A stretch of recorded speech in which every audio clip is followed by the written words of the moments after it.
The Flash number 53, Joshua Williamson writing, Christian Duce on the art. And we left off last time with Hulk-sized Trickster storming through the With a streets. concrete arm. Or an asphalt That's arm. right, yeah. He's quite proud of that concrete arm. He's quite happy with it. He is. So that's happening. There's a little bit of flashbacks to the future, to Commander Cold. Yeah. I like these. I feel like there's going to be a big reveal of who he's related to, because they keep coming short of saying his full name. So that's true, yeah. Because even Flash at one point in this issue goes, "I don't even know your name." You know, he makes a point of saying that as if, think about it. Do you think he's? Yeah, I don't think he's an Alan or a West. Do you? You never know with Flash. I mean, it's possible. Yeah. I know. That's the whole thing. Or do you think maybe he's a Zolomon, like he's related to Zoom in some way? Because with all the timey-wiminess, I think it could be fun if he is actually a Snart. Yeah, but I feel like if that's the reveal, I'm gonna be a little, just because that's the one that's right in front of us. Yeah. But I think it's possible you're looking too deep into it. But just I think him being a Snart would work. The idea of no, it's my name, but I can change the image. Yeah. Well, if you remember, so I just recently read Captain Cold's origin issue that Johns did, and I always forget that his dad was a cop. So and then Snart was the one that kind of broke it, by becoming Captain Cold. So if this re-established the lineage of Snarts as cops, that could be kind of cool. Because there's a joke there where Wolf says, "You know Snart, I know a Snart when I see one." So that'd make that kind of funny if he actually is a Snart. He's just not that Snart. Yeah. I mean, that could work. What I liked about this is that Barry's talking about how he's worried that one day one case might push him over the edge where he can't think rationally anymore. His emotions take over, and that's kind of what happened to Commander Cold. In fact, I just say how much I love Elongated Maniac. Yes. As an idea, that is fantastic. I like that in the future they've kind of flipped. So all of the villains are hero legacy. And all of the, you know what I mean? Yeah. And all the heroes have become villain legacies. So, yeah. No, it's fun stuff. I just laughed because I was like, that looks kind of like Plastic Man, or Elongated Man, rather. Oh, yeah, it looks like Ralph. It looks like his costume, but kind of, darker colors, and he's kind of demonic looking. And then they call him the Elongated Maniac, and I was like, oh, that's actually really way. I like that. So we talked about Elongated Man's origin, as a comic book character. Don't think so. Like how he came to be? I don't think so. Oh, do you mean how they didn't know they had the rights to Plastic Man, so they made Elongated Man, and they went, shit, now we've got both. Yep. Yeah. Okay. That story never gets old, though, does it? No, it's Silver Age silliness in a nutshell, where there's we're just buying up all these characters. Who do we have? What I do like, though, is that Ralph has become his own unique character, where he's nothing like Plastic Man, and Plastic Man's nothing like him, even though they share the power set. And I think that's really cool. You can do within your own universe, because each one, for every Flash, Marvel has Quicksilver, or or Hawkeye and Green Arrow. I think it's just the fact that we have 4 Flashes. Yeah, I think that's I think that was an intentional thing. Once they realized they had both, they probably went out of their way to try and make them different for obvious reasons. But no, so this is a fun story. So Barry's trying to work with Cold because he promised Iris he would. I actually really like the scene where Iris is at the library and she's trying to figure out more stuff with these forces. She's like, I'm going to be a journalist. I'm going to investigate. And Barry just comes flying through the wall because he's fighting Trickster outside. And she's like, Flash. He's like, Iris. Oh hi. What I like about that is that I can actually feel the tone change as he goes from Iris to oh hi, he's happy to see her, but fight's ongoing, and I like the simplicity of that. It's good fun. And also I like the ongoing thing that she's remembering more of the previous life, but she's not told Barry what she remembers yet. So she actually thinks of herself as Iris Allen at one point, and then goes, I need to stop thinking that. Yeah. For now. I'm thinking it, yeah. So the fight, and then the interesting twist to it though is after some fighting, which by the way, I like the art on Hulk Trickster. I thought he looked quite good.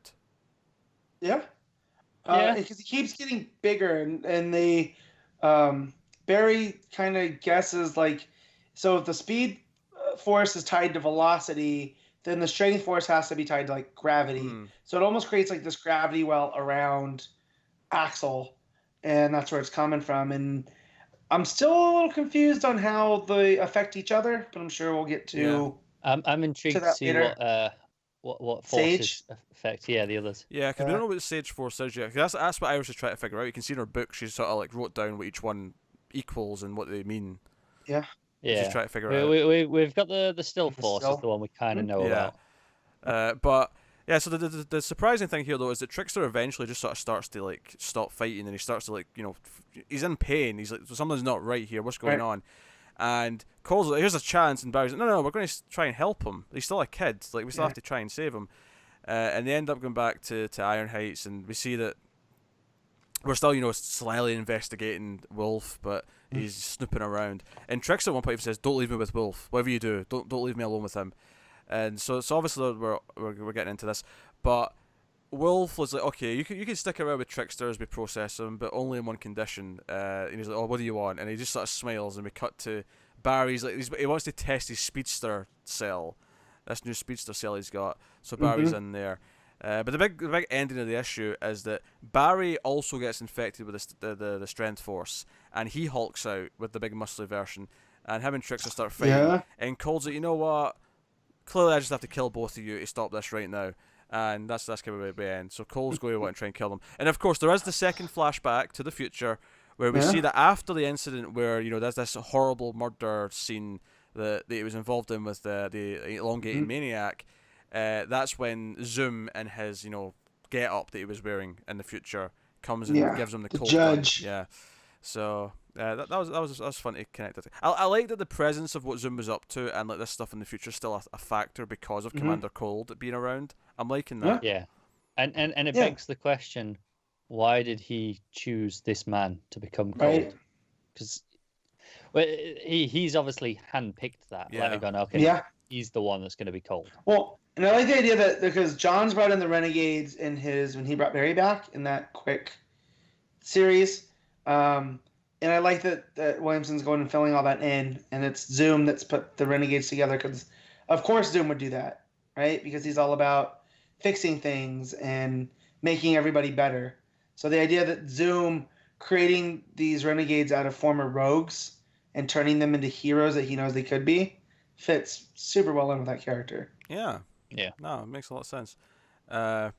No, I mean, I think Flash. It's insane to me how consistent Flash has gotten. No, admittedly, I don't think this arc is as exciting as Flash War or even Perfect Storm, but no, I do think the general bar of quality has been nicely raised from like the earlier arcs and the run.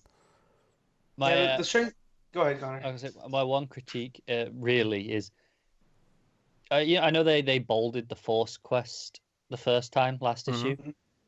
I didn't really need it again this time. I know that's going to be an arc, and that's why they're doing it. But hey, it just leave it in the regular dialogue. It didn't need to be highlighted. Yeah, I mean, it's complete skill. It's a fairly minor one, but it just took me out of the moment a little bit. I was like, it's like when they reference like 0 year or something like that.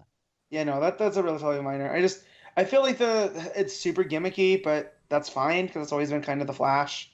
Is you have these gimmicky things going on, and it's the challenge is making them feel sincere and not just a gimmick. I don't mind like the concept itself, and that we're going to be doing that. Yeah. Just don't bold it. Don't take me out of the moment. Just leave it as dialogue. Right. I'm just saying in the grand scheme of things, like the Strength Force, the Sage Force, whatever we get out.